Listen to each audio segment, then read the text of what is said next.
Somehow, when I got into movies, it became villains and dark characters. It probably has something to do with the way I photograph. Just certain people have something about their face or their voice or the way they handle themselves. And I think that's all it is. I was working with a director on a play recently, and I got offered another bad guy and in a movie, and I said to him, why do I always have to do that? How come I can't play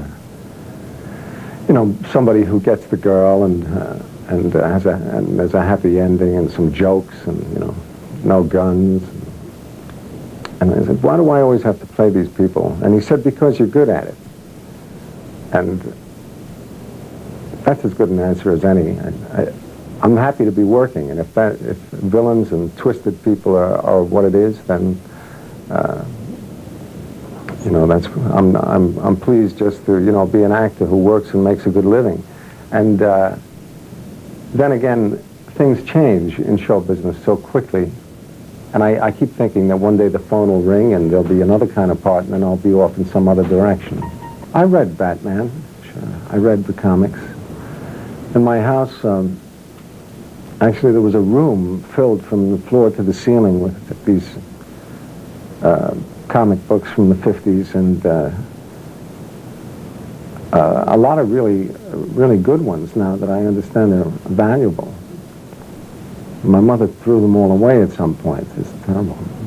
I must have had hundreds, maybe thousands of them, my brothers and I. My character isn't from the comic book. It's invented.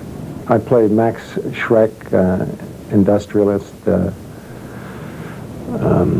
He owns Max Schreck's department store. He's a big shot.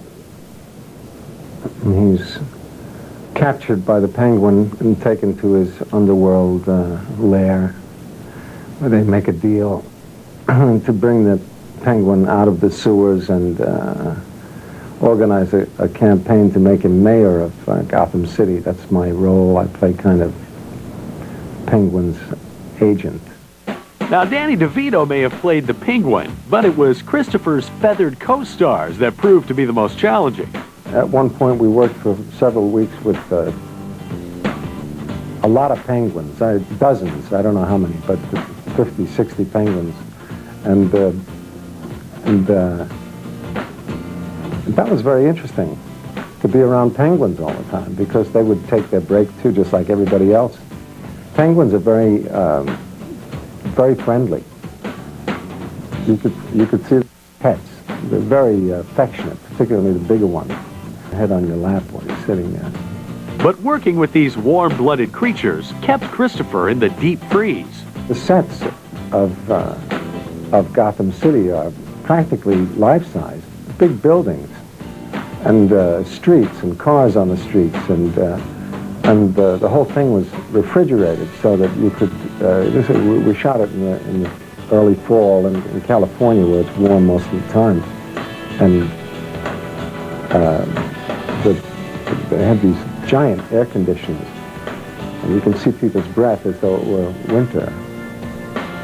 A Christmas tree, bigger, I think, than the one in Rockefeller Center. Batmobiles and huge tanks of water. The thing about a movie like Batman is that it takes such a long time to make, just because of the technical aspect of it. So that's a little bit different than most of the movies I do. Making the film may have been different for him, but Christopher stayed true to form by delivering yet another great performance of a really rotten guy. Just in terms of business, it's not a surprise that producers would ask you to do something that you've already shown that you can do, rather than take a chance and, maybe he can do this, maybe he can't, but we know that he can be a bad guy, so we'll give him another bad guy. But I think also an actor has to be careful not to wear out his welcome, to be as surprising as possible.